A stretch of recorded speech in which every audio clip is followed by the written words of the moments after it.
All right, good evening, everybody. Welcome to our case study class. Okay, so please confirm you can hear me so we can start. Okay, thank you. Thank you for the confirmation. I was trying to wait for some of our people to join before we start. All right, you're all welcome. I'm guessing we're going to have bigger house this evening because we are discussing an important aspect of ICAN case study. So this is around the Preseen analysis, so to speak. All right, so let me give some more 60 seconds just to allow people to join. Probably they might be having network issues. All right, so once again, you're all welcome. It's going to be very interesting, so to speak. So, see what we can do.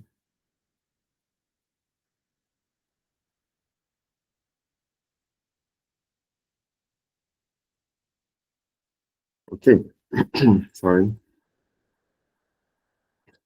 I think we have good number. We needed to start, so we can probably finish on time. So wherever you are listening from, you are all welcome. Good evening, my professional colleagues. So let me say this. This is preliminary discussion. So we are trying to rub minds together around ICAN May 2025 Preseen. And interestingly, it was maybe it was shocking because the financial aspect or the financial statement was not given. So a lot of students has been probably complaining, why is it like that and all of that. I'm going to pass my own opinion in that regard, but notwithstanding, when we get there, we'll see what we can actually do. But what I'm trying to emphasize is this is not Preseen analysis, right? So this is just preliminary discussion to give us some direction on what we needed to prepare for based on what he has given us in the Preseen, right? And of course, I would like to also hear from you. So it's going to be very engaging and that would help us. But of course, on May 18, that will be the real analysis where you will hear from me actually. So this is me, you're not really hearing from me, but then I'm going to create or give some insights into what this is really all about and probably what you should be expecting in the exams. All right.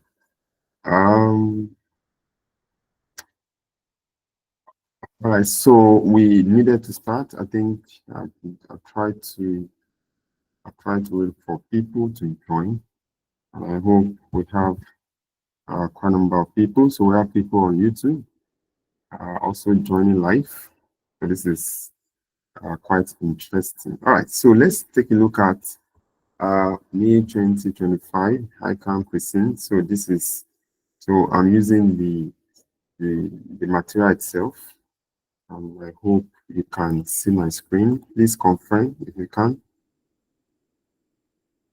All right, great, thank you.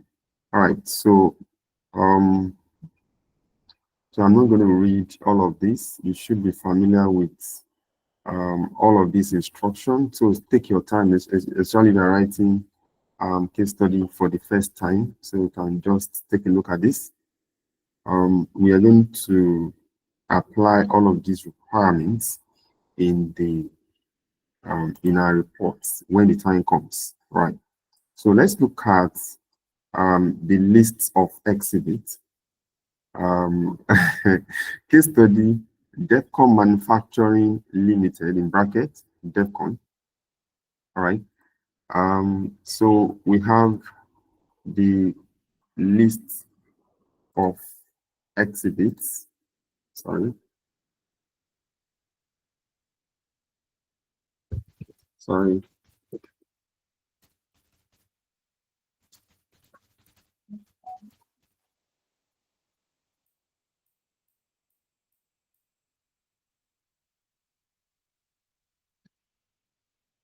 Right. So we have exhibit 1 about you, Marty Gidemudia. Exhibit 2 looks at the Nigerian economy. Exhibit 3 is looking at the Nigerian diaper and sanitary pad industry. Exhibit 4 talks about DEFCON Manufacturing Limited. Then exhibit 5 is around DEFCON's response to environmental and sustainability concerns. All right, so this is quite interesting. So obviously, the examiner gave us 5 exhibits in the scene. So how many should we expect in the unseen? That is, I can't answer that obviously, but it may not be less than 3, 4 more exhibits, or even 5, another 5, because here it did not, it's quite unusual that he didn't give us financial statement. And I know the reason why he didn't do that. So I'm going to tell you why he did not give us financial statement analysis. So let me say up front that my worry will now be for people or candidates that has not been taking case study lectures. So you need to really do a lot of brush ups. But if you've been taking case study lectures, you don't have anything to worry about, right? And as I mentioned, this is not Preseen, so I'm being cautious not to do the analysis right. So I just wanted to, give you some level of confidence to say we can trust this actually, all right? So you don't need to panic, uh, no matter what happens there. So I'll give you, proper guide on what you're supposed to do. All right, so let's move straight to exhibit 1, right?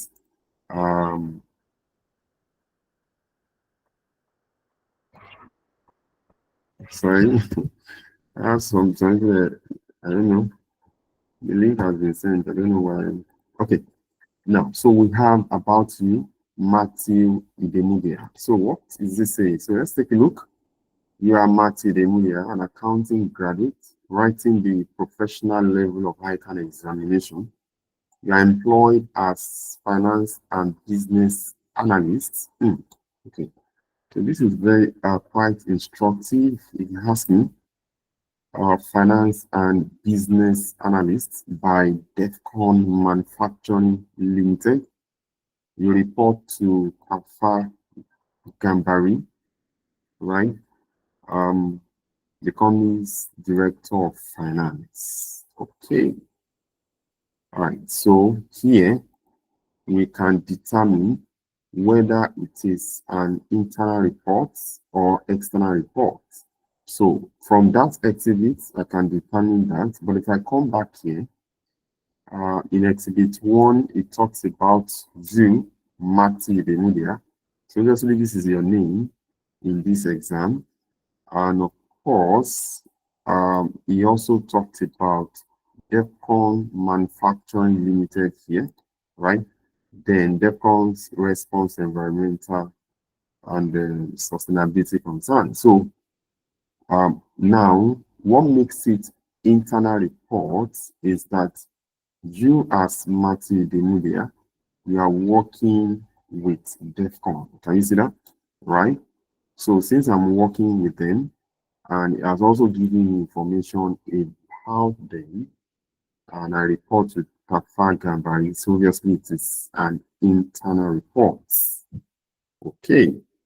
And the reason why we needed to check that is because whether internal report or external reports, you need to be concerned about 2 things. Number 1, the outlook of your cover page, and number 2, the tone of your reports. So since this is an internal report, So we are not compelled to do disclaimer in the cover page. Then in the tone of my report, in the main report, I can say hi, right? So I can say I refer to the mail sent to me or sequel to the mail sent to me. All right. So that's actually the tone. But remember, most likely this report will go to the board of DEFCON Manufacturing Limited through the finance director. So in the exam, oh, sorry, I'm already doing analysis, right?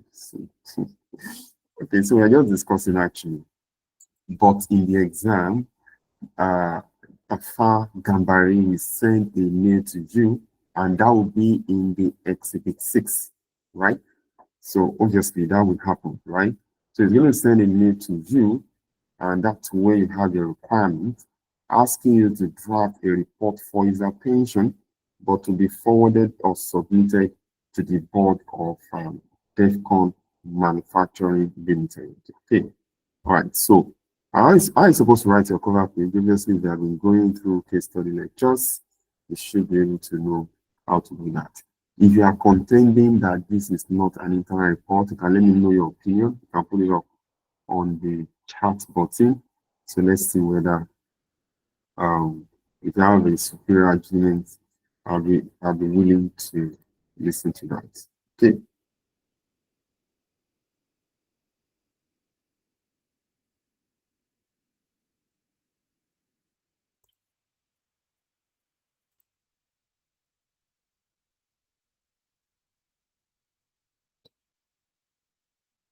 Okay.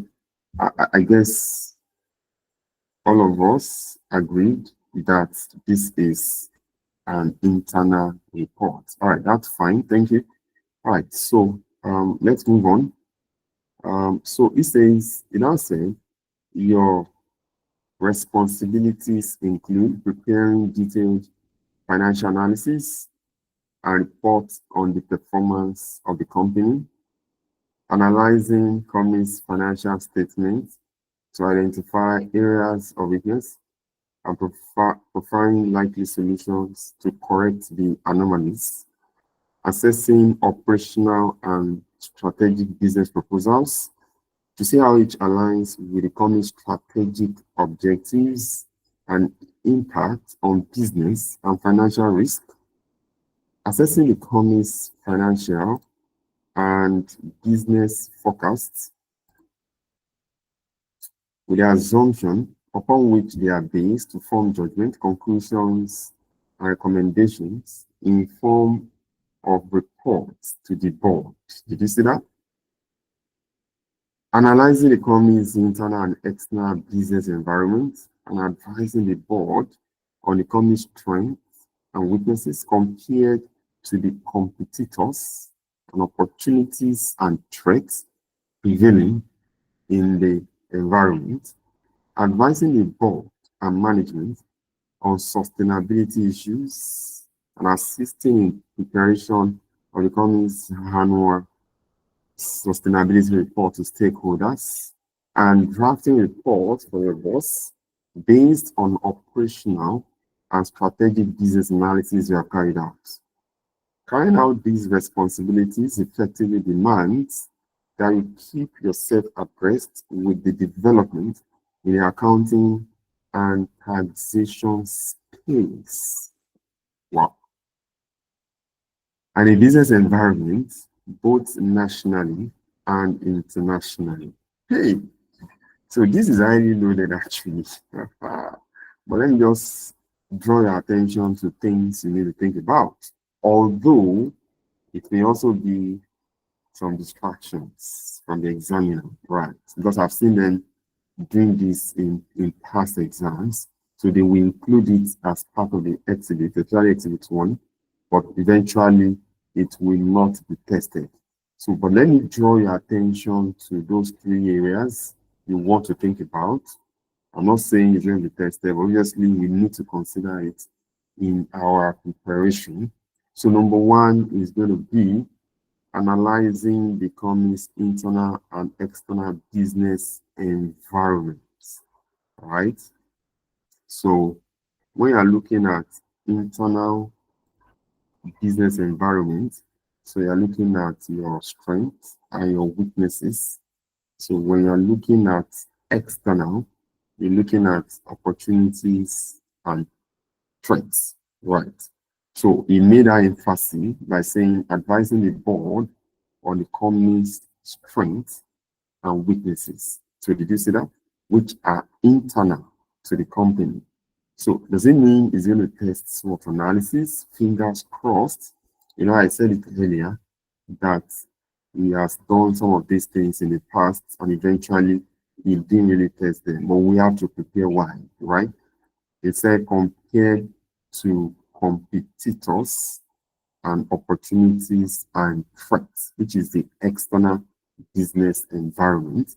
So if I want to interpret this, I'll tell you for free that this is SWOT analysis. Not really tester, okay? So this is SWOT based on what they have said here, right? But the one interesting thing is he mentioned competitors. Now we're going to find out in the Preseen whether he told us about the what's it called, operations of competitor. I don't think I've not really gone through that properly.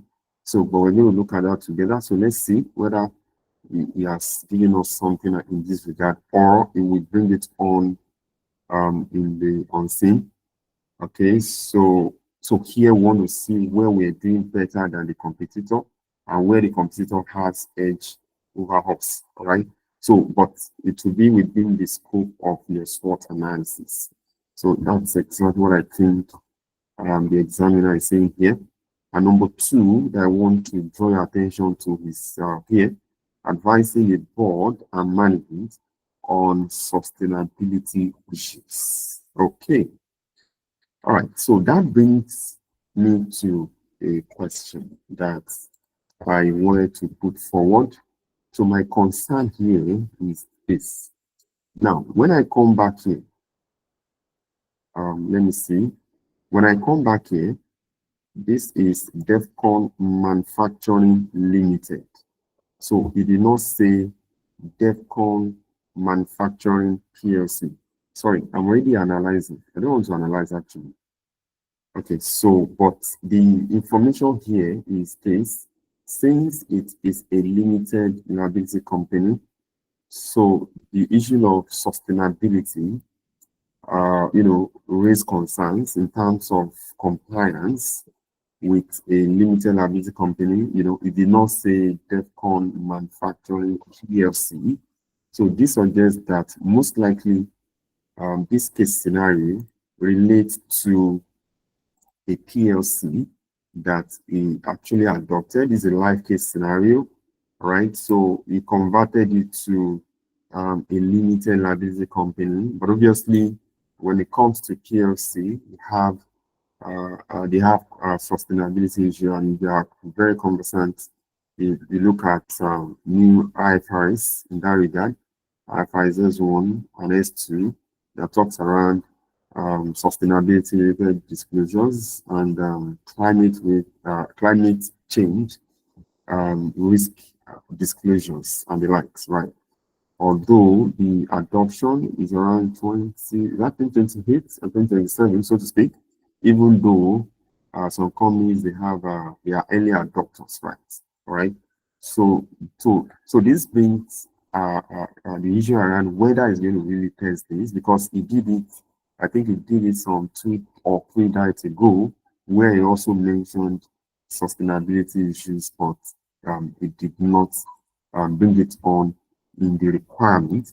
Are we going to overlook this? The answer is no.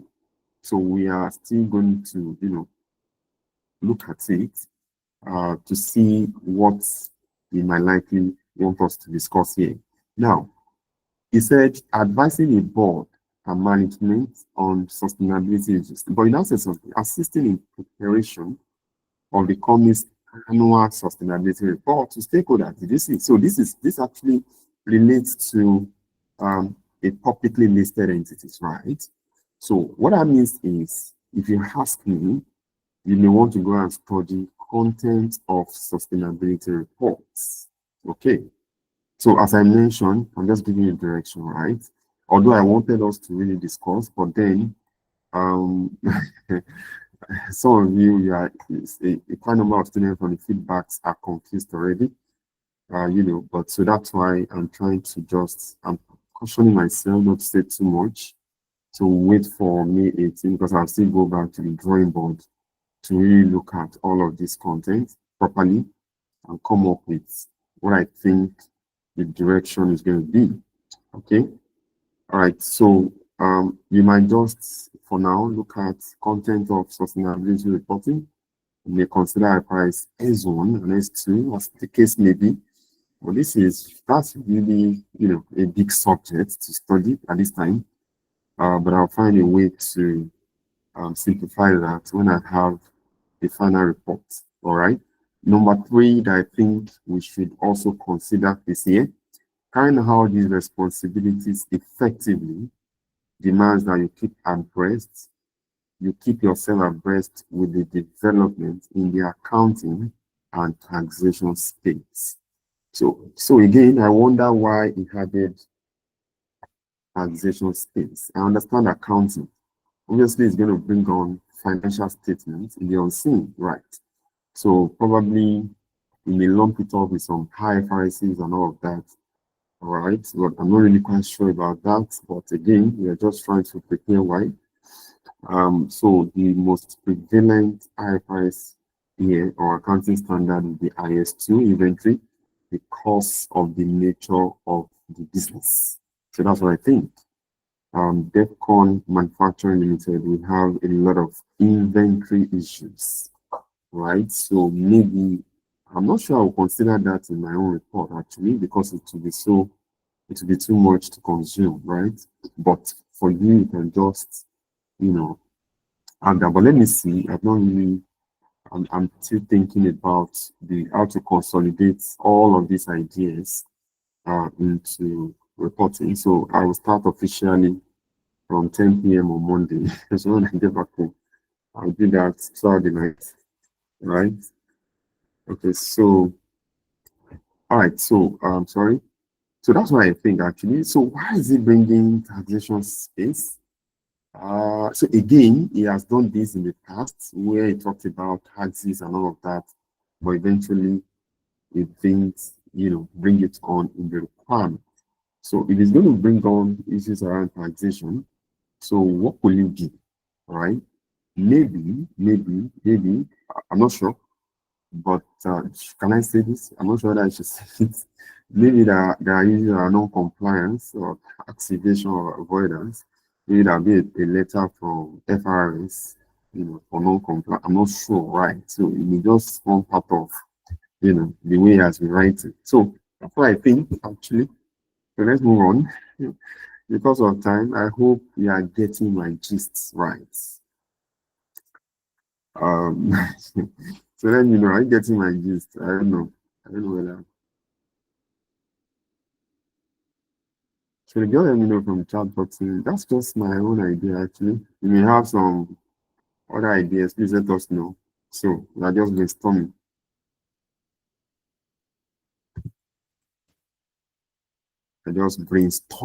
Yeah. So you're not hearing from me yet. I'm not done the analysis, so I'm just giving some. Okay, somebody said it may bring back. Yeah.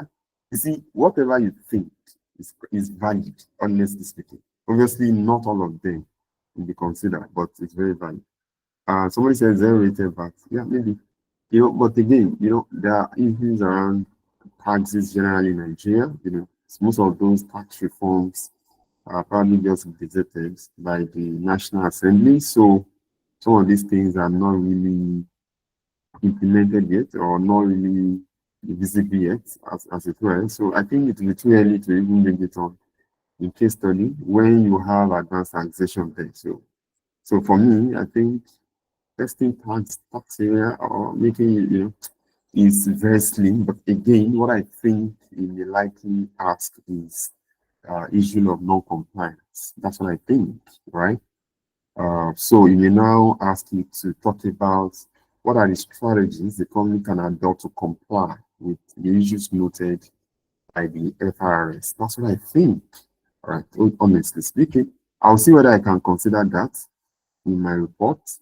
But to consider all of this, it will really take a lot of time. So, okay, so but let's see how it goes. So I'll also consult more things to see whether we should really consider that. Okay. Now, let's look at Exhibit 2, the Nigerian economy. So what do we have here? Let's just look at it. One key development since 2023 national election is the challenging economic situation in Nigeria.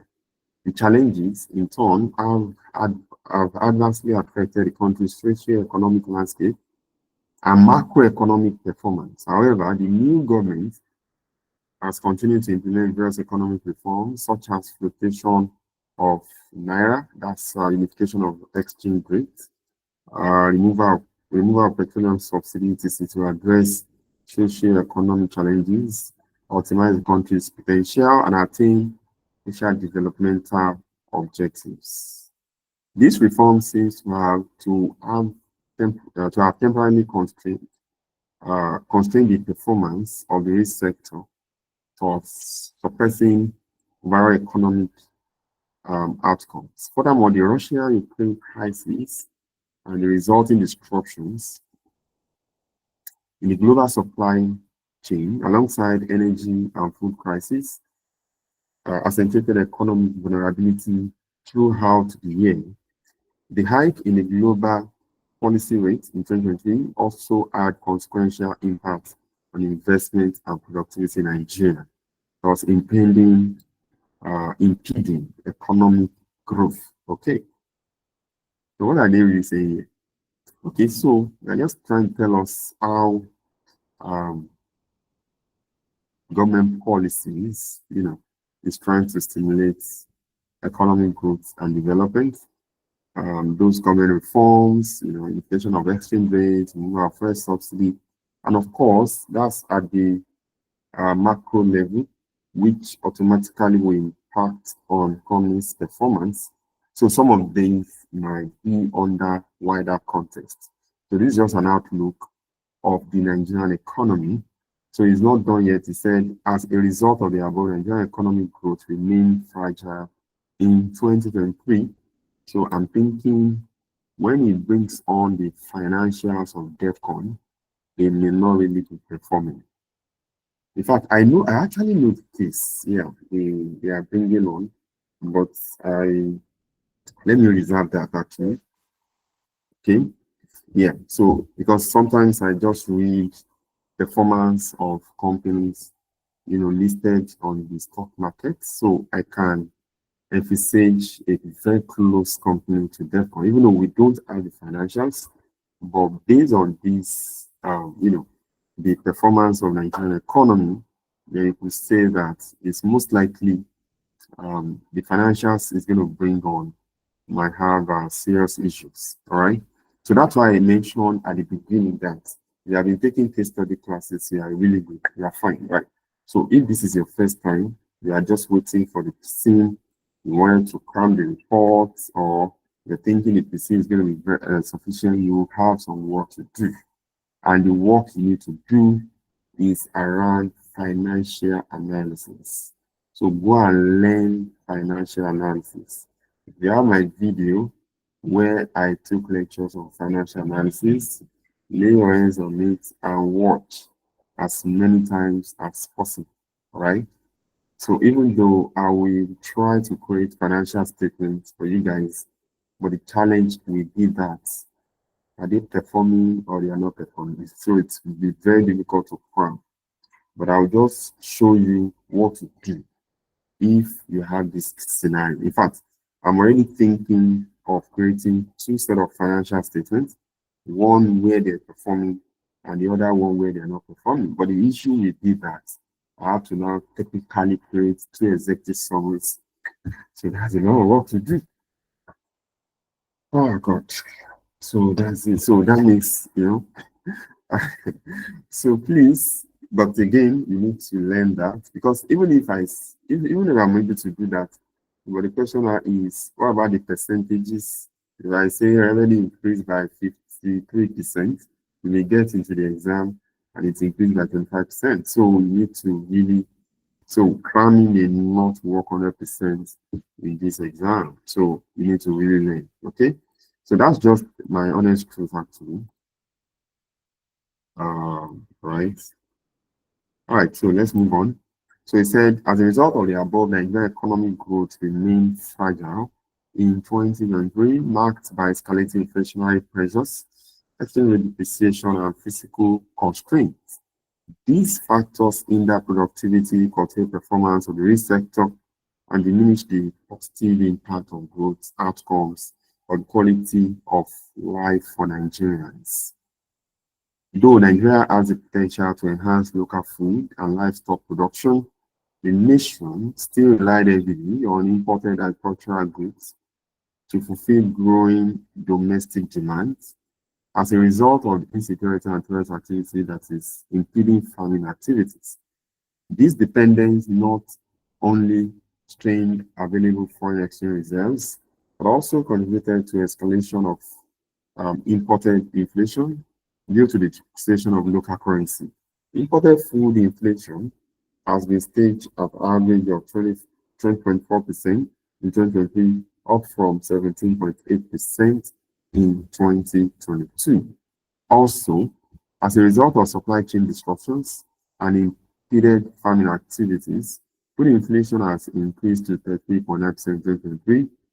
The elimination of petroleum or petroleum subsidies also had direct effect on fuel and transportation costs, thus increasing both food and non-food prices, as evidenced by the upward trajectory of inflation indices.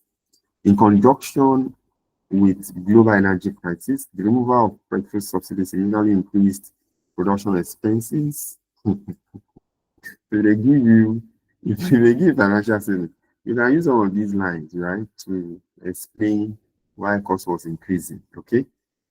I'm already lecturing, Abby. Okay. So all these things are not there for fun, actually, right? So, but the question is, how will they impact your report? So you will hear from me on May 18th. All right. So as I'm reading, I think I'm getting a whole lot of ideas. All right. Now that heavily depend on petrol as a primary input.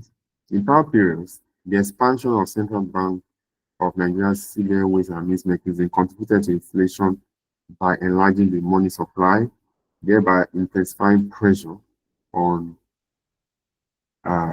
Naira's value and eroding the purchasing power of the populace. Okay, so, we are not done yet. We are still on exhibit 2. All right, so he now talked about challenges in the economy. All right, so what are the challenges in the economy?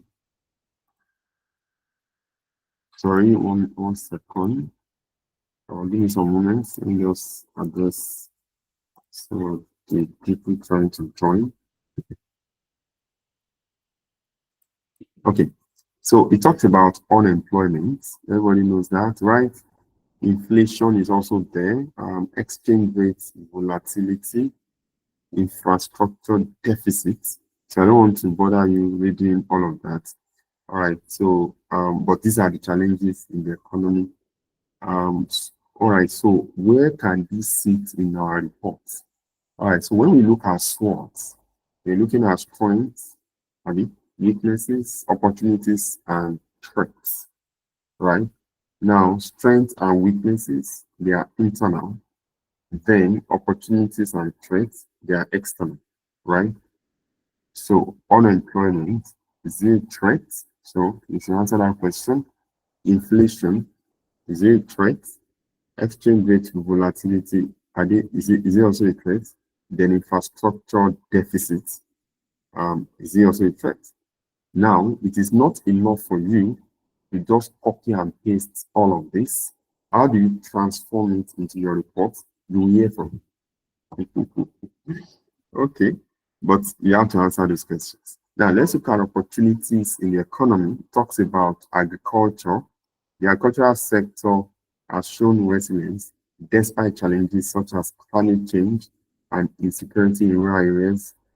Um, There has been an increase in investment in agribusiness and modern farming techniques, which is expected to improve food security and boost economic growth. So it talks about industrial development. So here is speaking about Nigeria tech industry continues to show great potential for driving economic growth.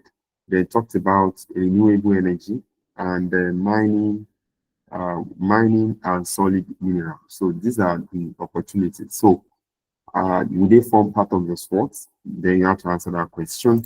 And how can you transform this into your report? So let's going to find out. All right. So let's look at the business environment.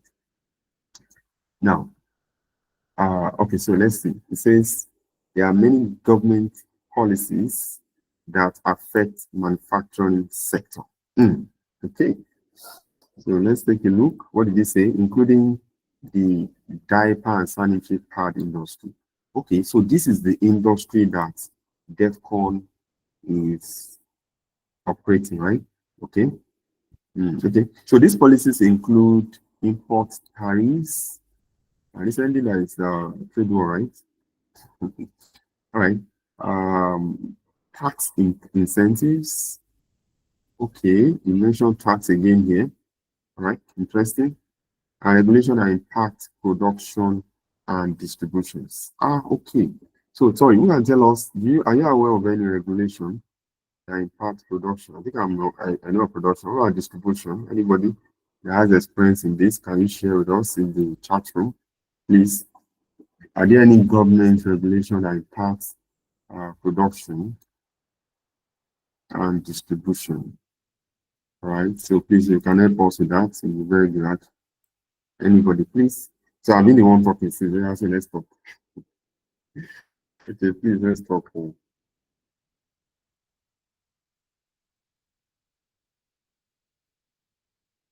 Yes. Any regulation that you think, because he is saying that there's so many government policies that impact manufacturing sector, including the electronic pad industry, right? So one is import tariffs, another is tax incentives. Then talks about regulation that impacts production and distribution. So my question is anybody in the house that is aware of regulation that impacts production and distribution? So please kindly share, if you don't mind. So you can use the chat button and share with us.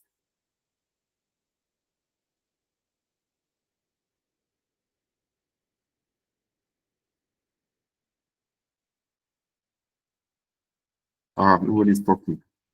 Are we online? Oh, okay. I think I have someone. Oh, not yet. No, just go to the chat button. You don't need to raise your hand, please. You don't get the question. I said, are you aware of any regulation in Nigeria that impact production? Remember, we are dealing with manufacturing company, right? So any regulation that impacts production and distribution. And in my head, I'm aware of production, but that distribution, do you have anybody in the house that is aware of any regulation whatsoever that impacts production and distribution? Okay. I think I have some responses. Thank you. Someone said, okay, they've gone to ask AI.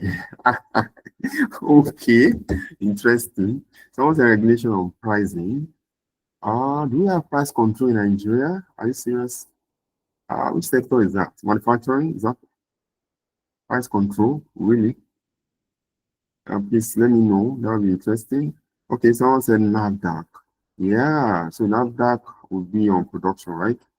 But it has related to food. I mean, National Agency for Food and Drug Administration and Control. And this is diaper and sanitary pad industry. So is this food? That's a question. So is NAFDAC having regulatory oversight on diaper and sanitary pad industry? So that's the question we need to ask, right? All right, so somebody helped us to ask AI. So what AI is saying is straight out school policy reform. That is generic actually.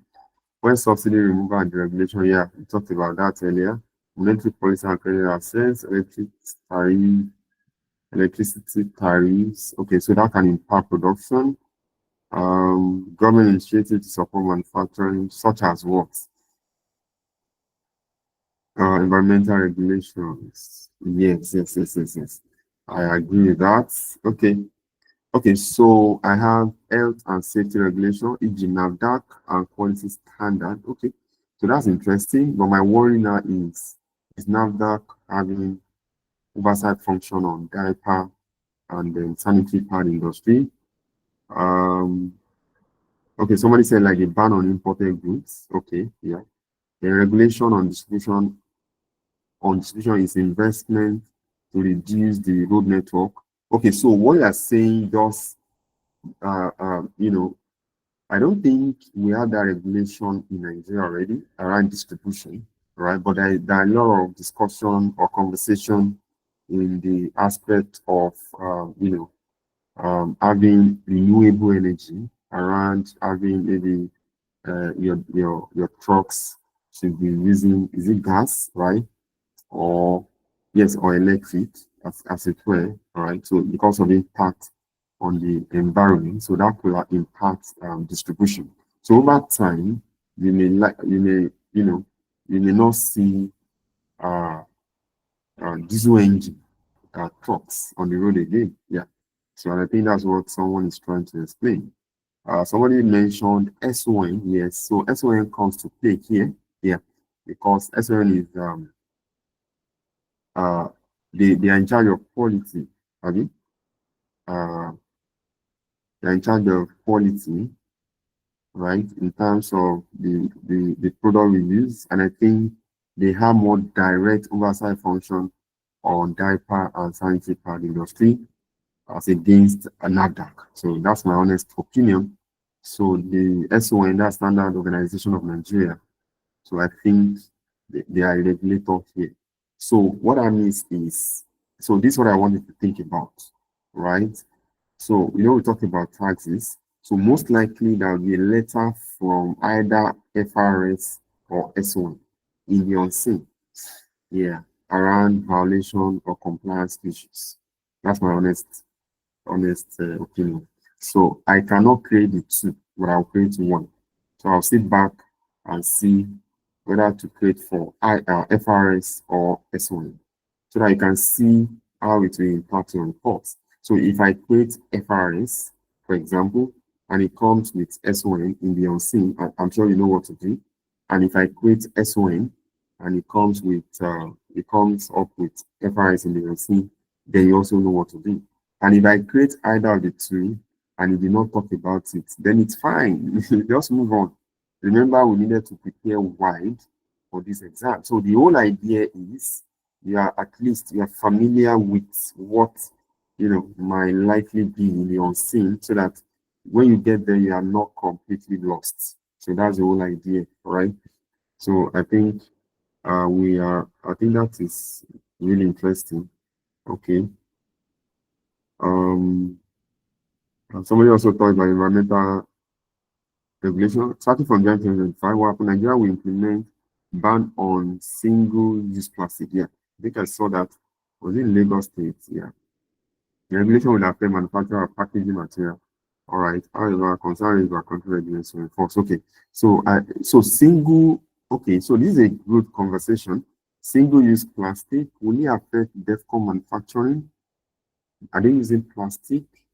People that are familiar with diaper and sanitary pads, they use plastic. So that would be a question to answer. All right. Okay, someone said like taxing, there are tax incentives to production or manufacturing. Yeah, sure. SON is more particular to this industry. I agree. Yeah, I agree. SON has that from, okay. Some organization, yes, government initiative. Okay, someone said the federal government has established an industrial revolution work group to revitalize the manufacturing sector. This group aims to address constraint limiting industry performance and development practices solution. Furthermore, executive order number 3 mandating patronage of local manufacturing. Yeah, I think I saw that recently. but that's in the civil sector, or in the public sector rather. Yeah, I think they are still. I think what I saw was that any procurement in the public sector that normally will be imported, should be done locally once they are available locally. I think that's the executive order I saw recently. Um, okay, someone said yes, NAFDAC has oversight the cost of hygiene and personal care, so it should be registered. Okay, all right. So, well, let me also say that I saw, I saw, I saw, I saw a news where SON confronted NAFDAC on diaper and sanitary pads.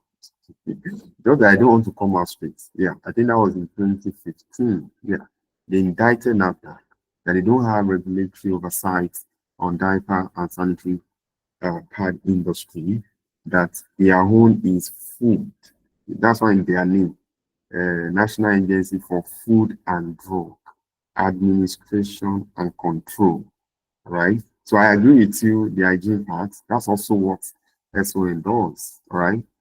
Okay, so I think there are a lot of conflicts in that regard, because when you look at diaper and the sanitary pad, we're going to get to a place where I think the examiner told us how, I think there's the three, how it's being manufactured using chemicals and all of that. And those chemicals we get in contact with the body, and if care is not taken, they can raise some ethical issues, right? So I actually agree with you, but again, based on the news that I saw, I think SLA is more visible here. Okay. Okay, I think the last comment is small and medium size companies engaged in primary agricultural production are eligible for initial tax-free period for it. Okay, fine. So all of these are ideas. They're actually very great. Okay. So make sure you learn them. I cannot consider all of that in the report. Otherwise, it will be like dictionary. So I'll just find a way to harness, all these concerns and put it up in a fantastic report for you guys. With regards to distribution of sanitary pads, some state government are on a high support of distributing sanitary pads to female students, like Bauchi State. Oh, great. Yeah, establish sanitary pads, banks, professional. Oh, great, great, great, great. Okay, okay. So this is a great insight. All right, so this is a great insight. Sanitary pads, that's the distribution. So they want to give to them. So this is telling me something. Yeah, although I know I've seen, I was already thinking about that before, which I'm trying to consider in the unseen. And this comment is buttressing that. Yeah, this is brilliant. But I'll not tell you yet. Okay, thank you for that. All right, so this is a wonderful conversation. I think you can close the class. You are done, right? So let's go. Don't mind me. Let's continue. But this is a very wonderful conversation. I like this. I hope you're enjoying the class. So let me know, please. Or I don't know. Me, I'm enjoying it too. I'm even enjoying myself. I don't know how I'm talking about all of this because I didn't prepare for the class. I think I've been busy since morning. So I, I think I rested a bit. I was watching Premier League. So when I saw it was sister, I just jumped up, set up my system. So I saw the Preseen 12:06 a.m. Yeah, immediately it was released on the what's it called, on ICAN website at midnight. Yeah, so I just came through. I didn't see the financials. I was laughing. I laughed for about 1 hour before I slept back. So and I checked the industry, so I didn't really read it. So because I need to start thinking about key issues in the industry. All right, so this is the first time I'm reading it like closely. But I remember I came across the Exhibit 3 when I was making some research, although I was looking for something else. Then when I saw the article, then in my head, I'm like, I think I saw it, when I glanced through. So I went to compare and I was like, wow. So this is where I can pick the Exhibit 3. And that Exhibit 3, or where he picked it from, is telling us a lot of things actually. All right. Okay, some people are having network glitches. Sorry about that. Sorry. All right, so let's continue. So here it now said, in addition, government regulation regarding environmental pollution, emission and waste disposal are becoming stricter, and there's a growing emphasis on sustainable and eco-friendly products here. So now, this is emphasizing our earlier statement around sustainability issues. And I'm thinking you may want to bring up question in this regard or part of the requirements. All right. But my worry is, how will it do it? You know, we have SWOT already. We've established SWOT might be tested. Sustainability issues might be tested. Even tax issues. So they are because, so I'm sure it's going to eliminate one or two of them because it will accommodate net present value. Go and write it down. It will test net present value. So which of these will we eliminate? So that's my concern. But we're going to consider all of them. So I'll consider sustainability issues in the report. I want to consider SWOT. Then I'm not sure whether I'll consider taxes because of, you know, a lot of issues, but you can read about it, okay? Because the report will be so much, it will be too much, even for you to consume, right? So that's what I think, in all honesty. But I'll still go back to my um, inner chambers to see what I would drop and what I would consider. All right, so therefore, manufacturers are increasingly adopting environmental friendly practices and materials. So this has cost implication. So that's what you should think about. So for you to change, for example, if you're looking at the manufacturing, your distribution, and all your trucks are diesel engine, I want to change them to renewable energy, is it gas, what do you call that gas? CNG gases, right? So it's a lot of cost for you to do those conversion, or you need to buy new what's it called, new trucks, right? Just for you to, you know, adopt environmentally friendly practices. Even there's also reusable, is it diaper or sanitary pads. So this is just to make the environment friendly so that they don't litter the environment with some of these materials, right? So just think about cost implication. Manufacturers are also required to comply with laws and regulations such as labor laws. Yeah, this is sacrosanct for every company actually. Health and safety regulations and standards. So this is actually very sacrosanct. So now, in my head, look at what I'm thinking. You know, we talked about SON and FRs. I won't use NAVDAC. I'll use SON. But ICAN may use NAVDAC, depending on the way they see it, and they may also come around FRs. Right? So I'm going to use SON.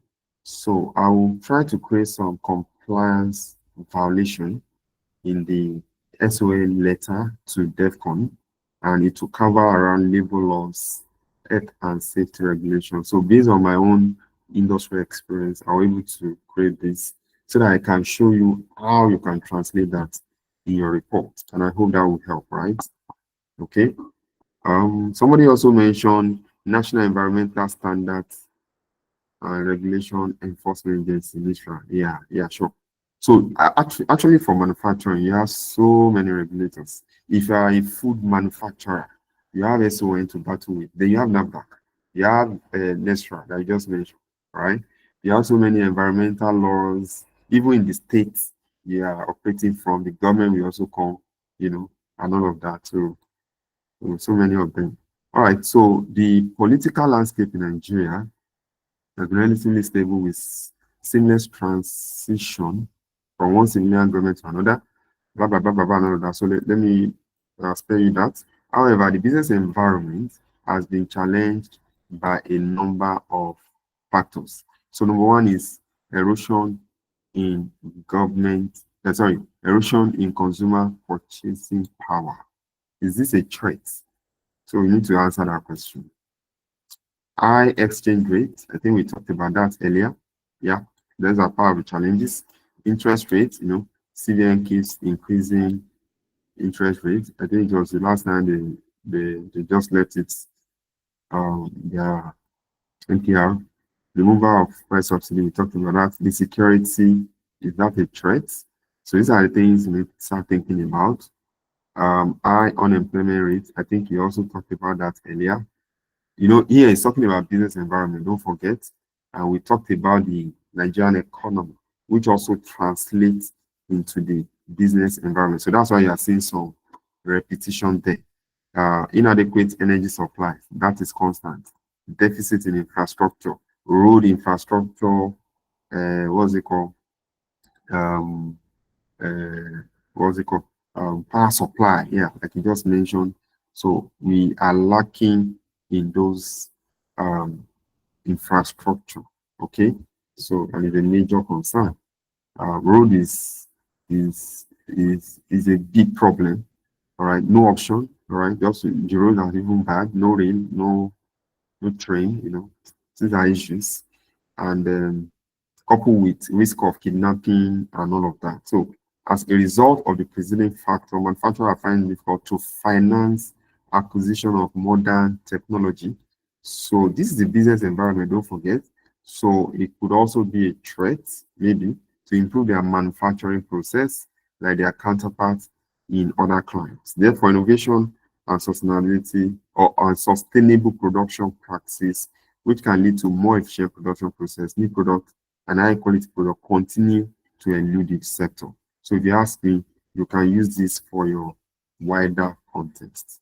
So how can you apply this? No, I don't want to analyze, sorry. So when I come next week, I will do that. Okay.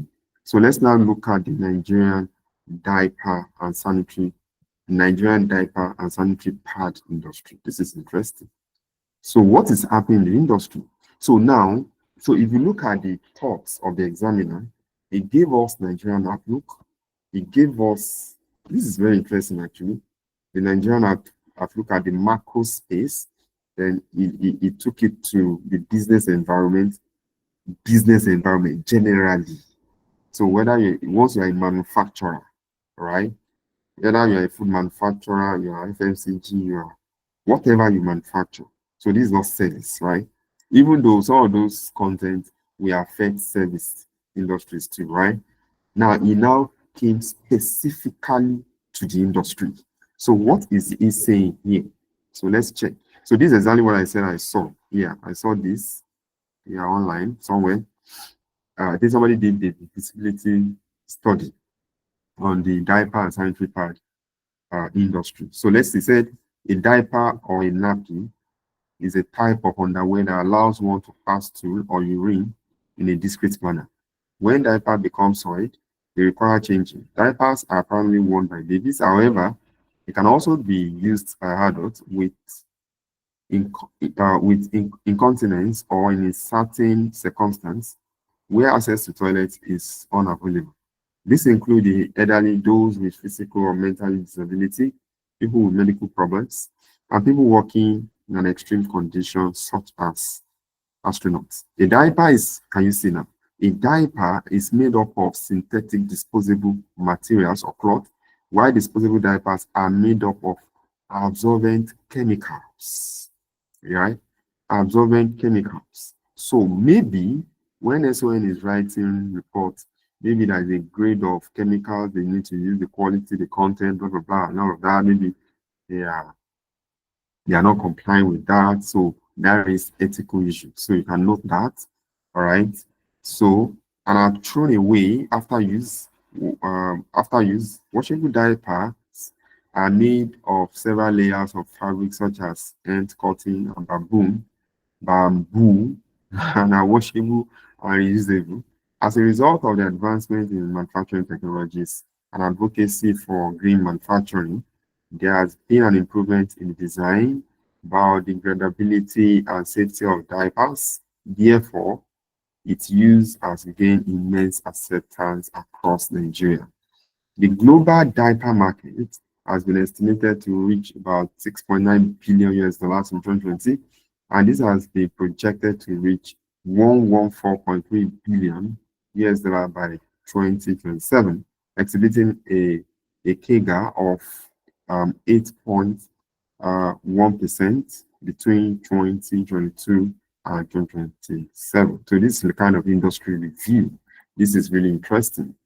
All right. Now, women sanitary napkins, also known as sanitary pads, are made of absorbent items and are worn by women primarily for absorbing menstrual blood. They comprise numerous layers of fluid, cotton, fabric, or other super absorbent polymers and plastics. They are manufactured in various shapes and sizes with different absorption capabilities. The global sanitary pad market was put at a value of $23.63 billion in 2020 and has been projected to grow at a CAGR of 4.7% between 2021 and 2026. Therefore, with an estimated population of about 220 million people, and an estimated national population growth of 5.7% per annum, Nigeria has a large and growing sustainable market for sanitary pads, baby and adult diaper. So that means a very good industry based on the industry review. So that said, production of sanitary pads and diaper in Nigeria is estimated to be less than 20% of the demand. Oh, really? Okay, this is interesting. Okay. Okay, so let me look at that again. Production of sanitary pads and diapers in Nigeria is estimated to be less than 20% of the demand. Okay, and the rest are being imported into the country. Okay, so that means there is a deficit. So to arrest that deficit, you have to import. Currently, over 4 billion worth of diapers are being imported. Are you serious? Annually into the country. Wow, interesting. 4 billion. Really? Okay. I can raise professional skepticism here, right? Because he didn't tell me the source. Right. So he didn't give us the source. He didn't give us the source. So I can raise professional skepticism. So how reliable are these information? Okay, because obviously company use this information to make decision whether to expand their production capacity, which I think it will do because of the shortfall in meeting demand. All right. Then okay, so 4.4 billion worth of diapers have been imported and into the country, which is detrimental to the economy, obviously. The intention of the government is to stop importation and see how available local resources could be used, especially as the country has some companies that are into petrochemicals that can produce or provide the needed raw material for the sector. Okay, according to one-time permanent secretary, Federal Ministry of Trade, I think I saw all of this online actually. He said the diaper and sanitary pads, napkin and wipes industry is strategic tool for national development, particularly in the area of job creation, blah, blah, blah, blah, blah, and all of that. So let me spare you that. The shortfall in supply is reversible since sanitary pads and diaper production is one of the most viable industry that can be established in Nigeria. And with the government plan to make production of sanitary pads and diaper a national developmental issue, there is opportunity for investment in the industry. This is because all the raw and packaging materials input can be sourced locally. Wow, wow, wow. Wow, wow, wow, wow, wow, wow, wow. Sorry. Okay, so this is interesting. I love that. Although the technology, this is a threat, right? The technology for the production of sanitary pads is imported. The production is not sophisticated. So that means, okay, so if production is not sophisticated, so that means people can easily enter now. Yeah. The technology can easily be transferred to experienced workforce in Nigeria. Okay, so it's not really technical. Okay, fine. Opportunities and challenges. We've talked about it earlier. Okay. Yeah. But this is industrial, right? So all those ones are the general problems. Okay. So the opportunity, high demand, all right. Local production potential, technological advancement, government support. We've seen that in what they told us. Then the threats are the economic challenges, which are around high inflation rates. Can you see how it keeps repeating all of that? Competition from imports. Yeah, like that. Raw material sourcing. Oh, well, raw material sourcing is it? Let me see what they said there. Why many raw material can be sourced locally, there are still challenges in ensuring consistent quality supply. Oh, okay, which can impact production. Okay, that makes sense. All right, so I ate an hygiene concern. Yeah, so these are ethical issues if they didn't really comply with, or I think they are looking at it from the angle of the user now, the consumer, the affordability issue. Yeah, so a quite number of people cannot afford to buy, expensive diapers. So what they do is to use tissue, cloths, so posing significant risk. So my concern is, how is this a threat? Is it really a threat? So that means it's a threat because I'm trying to wrap my brain. They won't be able to buy it because it's posing risk to them, not to you as a company. So I don't know. You have it. You have um, another opinion in that regard. All right. Um, no, no, no. They didn't. Yeah, they didn't mention profitability threat. They said posing significant health risk. So they're looking at it from the angle of, they said, health and aging concerns. Health and aging concern. So when you look at raw material, it's affecting me, right? Raw material sourcing. Look at the economic challenges. It's affecting me. It's a threat to me. Competition from import is also a threat to me. So how is health and hygiene concern a threat to me? That's what I'm asking. Maybe the way I'm thinking, I don't know. Right? I understand what they're trying to say here. Don't get me wrong, but I don't think I want to put this in my except except I didn't comply with X whatever when I'm producing. Then I'm not passing that risk to my customer. So that becomes a threat, right? That's what I think. Yeah, I hear you. You're saying reduce sales. You're trying to support ICAN, no problem. Reduce sales, threat, okay, no problem. You see, me, I don't, everything I read, I don't, sometimes my brain will, flag it. So it's still flagging that. I don't agree. So you may agree, no problem. But me, I don't agree. Even some, most of I can't find out solution. I don't agree with it. Yeah. I'll find one day to go and contest it. Don't mind me. Okay, so let's look at exhibit 4. It's just a challenge, actually. If you have a strong point in that regard, you're fine. But that's just my own opinion. Right. All right, so let's look at exhibit 4.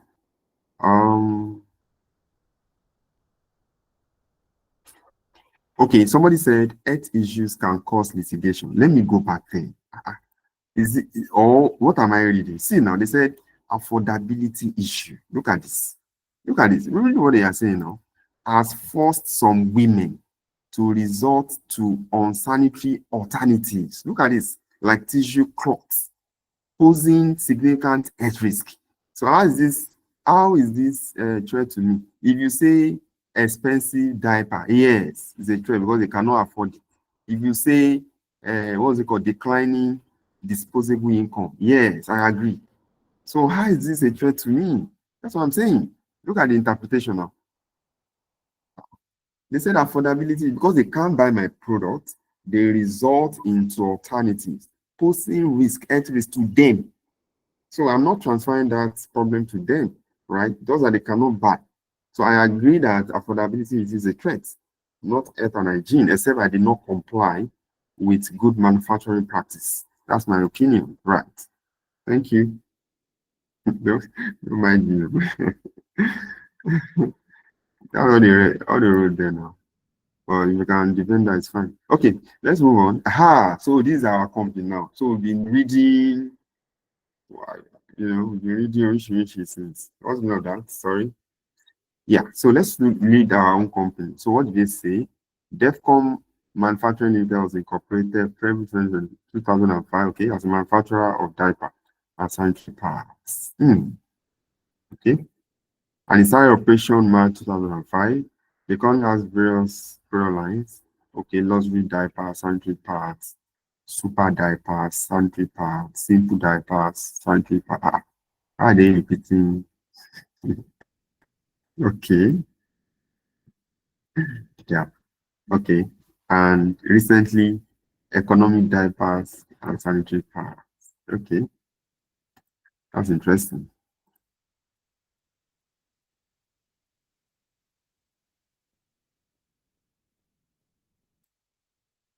DEFCON has its factories in 3 locations across the country, like across the country, Ikeja, Port and Kaduna.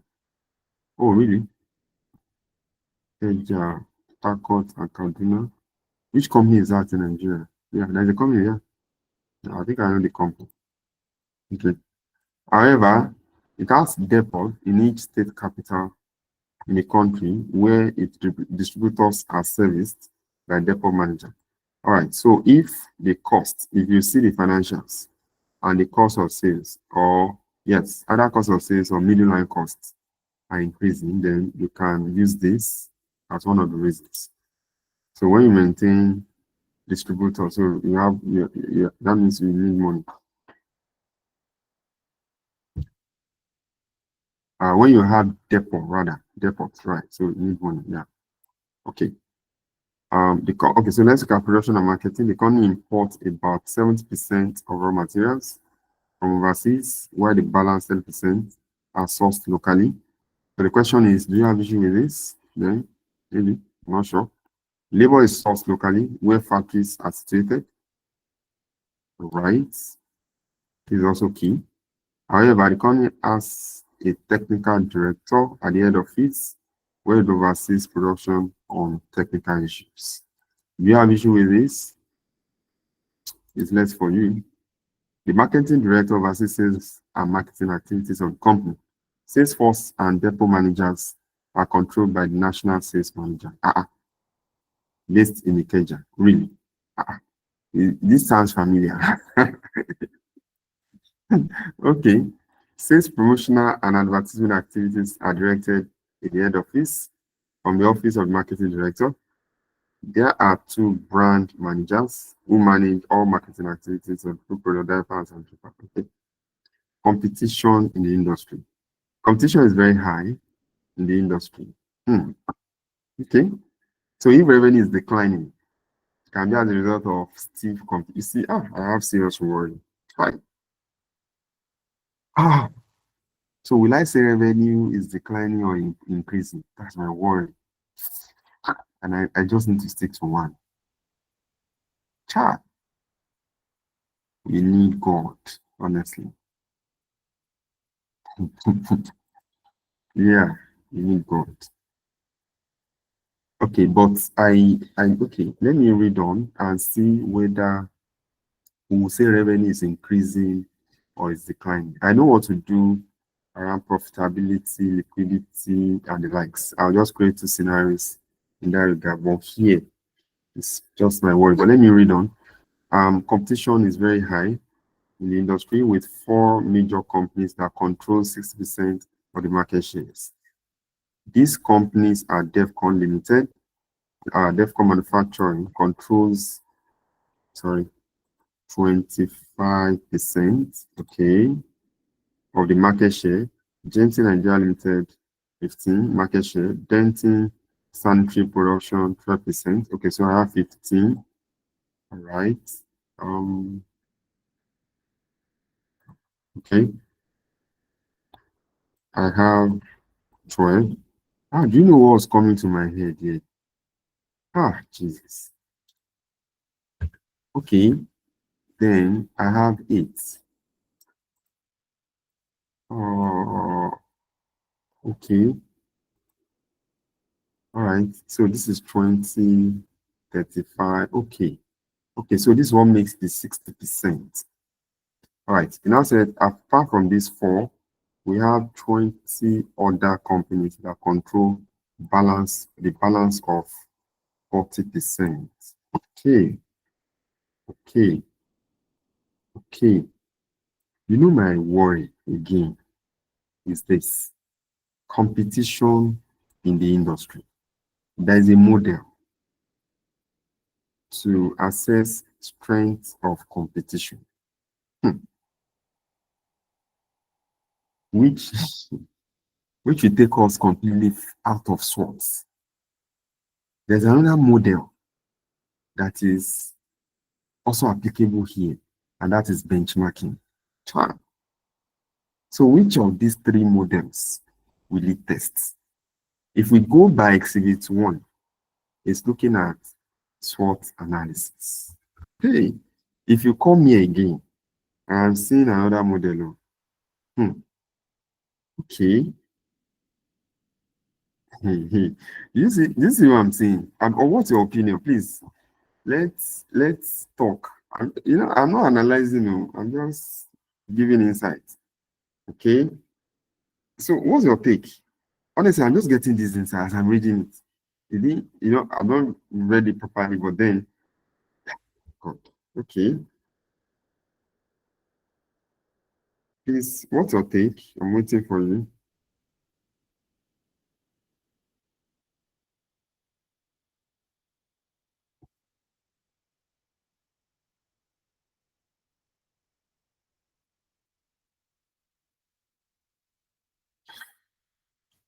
So the model, so they can't test two models. I don't think I've ever seen that in ICAN. No, they can't. There's only one, right? So now, so let me explain my thoughts from the exhibit one. We have SWOT. It's clear. And from the content we've been reading from the industry review, from the Nigerian economic outlook, and even business environment, we've been seeing SWOT, right? So, and from my experience with ICAN, you can use that to distract us. So here, from what I'm seeing here, if you want to analyze uh, strength of competition, you need Porter's five forces, right? Then, because it's mentioning market share here, the four companies that control 60%, right? Okay, so if I want to rate it, I will say SWOT first, I'll say Porter's five forces second, then I'll say benchmarking third. You know why I'm ranking benchmarking last is that for benchmarking, you need to be at par, all right? So if he has said, apart from this, if he has said DEFCON is part of the other four that controls 40%, I would have ranked benchmarking as number one, yeah, or number two. But I'm ranking it as number three because DEFCON is even is the market leader here because it controls 25%. So if it's controlling 25%, I think I'll stick to the fact that revenue is increasing. Yeah. Even though it may also say revenue decreased on last year, because when you look at the industry review, he has been saying, it was mentioning 2023. So he may want to give you financial statements from 2020, 2021, 2022, 2023. That's what I'm thinking. Or from 2021, 2022, 2023, 2024. We give you at least 3 to 4 years financial statements. So I know 2023 will be there because we've been mentioning that, right? So that's actually the issue there. Or you may also take it up from 2022 or 2021, 2022, where revenue was increasing. Then all of a sudden, because of government reforms, issue of removal of petrol subsidy, location of exchange rates, interest rate increases, then they suffer decline in revenue. So that's what we need to really work on. And it's also possible that revenue increased despite those economic challenges. Nonetheless, their profit is declining. So that's another scenario. So maybe what we will do, I'll still look at this. I don't think I'll touch benchmarking because of that analysis, because it's not part of the other four. Or maybe I can just create a small note for you guys on benchmarking so that I just read it in case you decide to go into that model. But what I see here is SWOT based on the, you also mentioned competition, right? But I know you can use that SWOT to everybody SWOT, and you just get there. You now say using Porter's five forces. Obviously, I will use SWOT in this paper, and I'll see whether I can use Porter's five forces. But again, they didn't really give us information about Porter's five forces. So that's another concern that we need to think about. But that's what I think, honestly speaking. All right. Well, let's see how it goes.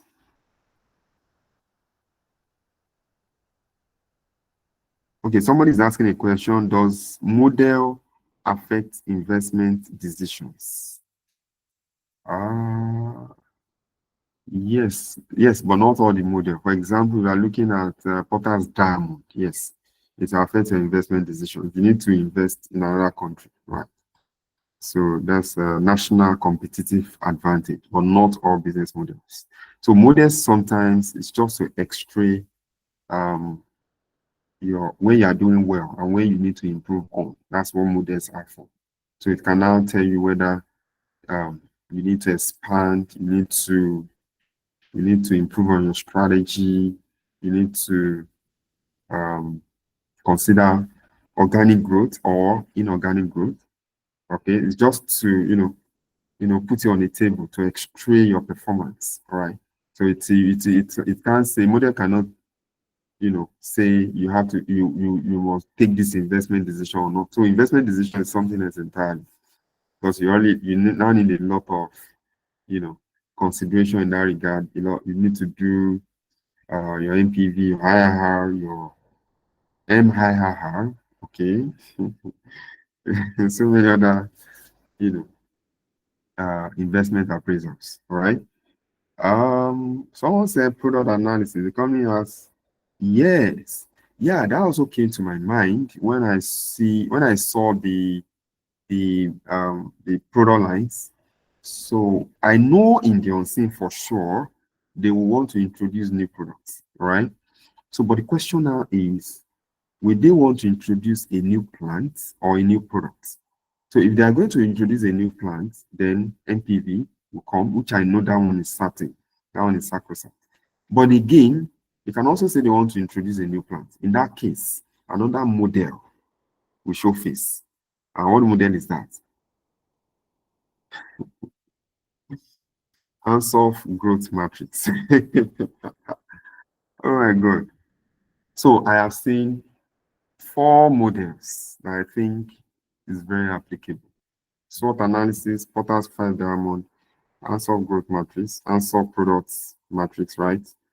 And benchmarking. So I'll still rank benchmarking last. So if you ask me, I will rank answer as number 2 because of their products. So I will rank Porter's 5 forces as number 3. So I'll rank SWOT as number 1. So that's my take. All right. So I hope you are blessed. Then he gave us, oh, sorry, we are not done. Are you serious? So he gave us board, our composition and management. Oh, okay. So he now gave us their response to environmental system. Oh, they didn't respond. Okay, so what did they do?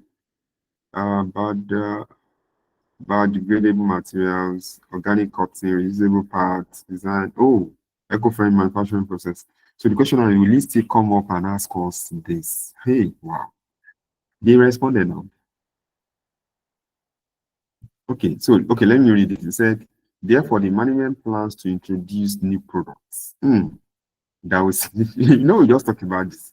That will significantly reduce the adverse environmental impact on a product, while at the same time provide effective and affordable products to its customers. Wow, wow, wow, wow. So they will introduce new products. Okay. So the following sustainable production method for sanitary parts and diaper focus on reducing adverse environmental while maintaining. Oh, so this is what they will do. That's our response. Okay. So they will introduce new products. So they are introducing new products. So will it go with the angle of analyze that product by using answer matrix or plant and applying NPV? Fingers crossed. Fingers crossed. Thank you for your time. Yeah, so I think you are blessed. You have some direction, right? Hey, even not even me. Yeah, I need to go and think. Wow, wow, wow. A lot is here. Oh, come on. And it's going to be, let me tell you why before we go. Let me tell you why it didn't give us financial statements. Right. The reason is simple. In some of the previous diets, when he brought financials, right? I think he has done it in about 2 diets now, May 2023, if I can remember. And I think he also did last diet, yeah. Even last diet own is still linked actually, but I think 2 diets ago. So what he did was In May 2023, for example, it brought, just like DEFCON, I think it was Daddy Cement, or is it 2022? Yeah, either May 2022 or 2023, Daddy Cement. That was what it brought in the Preseen. Then the unseen now brought on Castley Cement. So students were complaining that what was the essence of Preseen? Because you have to analyze a new financial statement in the unseen. So apparently, I think what the examiner is trying to checkmate is this. The examiner knows that there are brilliant people that can analyze the financial statement. So people would have analyzed it for you, like I will do naturally, right? And there are also great candidates that can cram it. So they will cram that report, go into the exam, pour it down, and pass. So there are concerns around, do they really know how to carry out financial statement analysis, right? So, and they will get ICAN certificate. So that was their concern. So in my head, I know a time will come that they are going to suffer. I don't know it was going to be this soon. So the moment I saw this, immediately they released it on their website, and I did not see financials. I laughed. Like, I laughed for like one hour before I slept back at 1 a.m. I'm like, oh my goodness. So that's exactly what they're doing. So you are going to see financial statement. It will be your requirement one.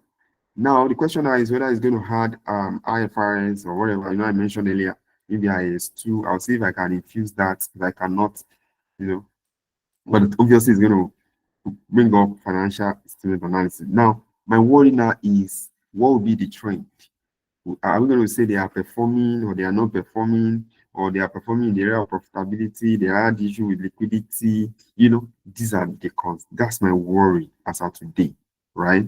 So, but I'm going to synchronize it to say I'll create two possible scenarios where they performed and the other ones where they're not performing.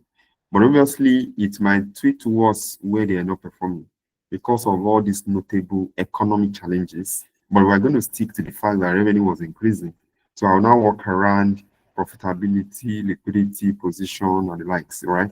So I think that's exactly why it didn't give us financial statement analysis, financial statement or management account or summarized financial statement. So another worry is there is no way, and I also think that one of the reasons it didn't also bring on the financial statement is people can quickly relate it to the company, like he has been doing in the past. So that's why he was silent about it. But meanwhile, it is a real life scenario. I can tell you a number of companies that this relates to in Nigeria, but I don't think any of them is listed on the stock market. So most likely he might have used he used this scenario is is likely to be one of the limited liabilities company in Nigeria, or he has used global brand, you know, because he also used global brand, I think in 2023. I can't remember the name of the case, but that brand was Olam. Yeah, Olam has manufacturing hub in Nigeria, but it's a global brand, right? I can't remember is it Adalat products? Yeah, something like that. So I think it was Adalat. So the moment I saw that case scenario, I knew immediately that it was Olam because I knew about them. They are one of our competitors, right? So it's the same thing that is happening here, but I don't want to be quoted. So that's why I'm not going to mention the name of the company. So I'm going to try to search for their financial statement. Let me see if I can see that. Though we analyze that with a bit of some adjustments just to suit what he has given us in the percent. So by God's grace, we are coming back on May 18 by 7:30 p.m. So we're running through 7:30, 8:30, 9:30, 10:30.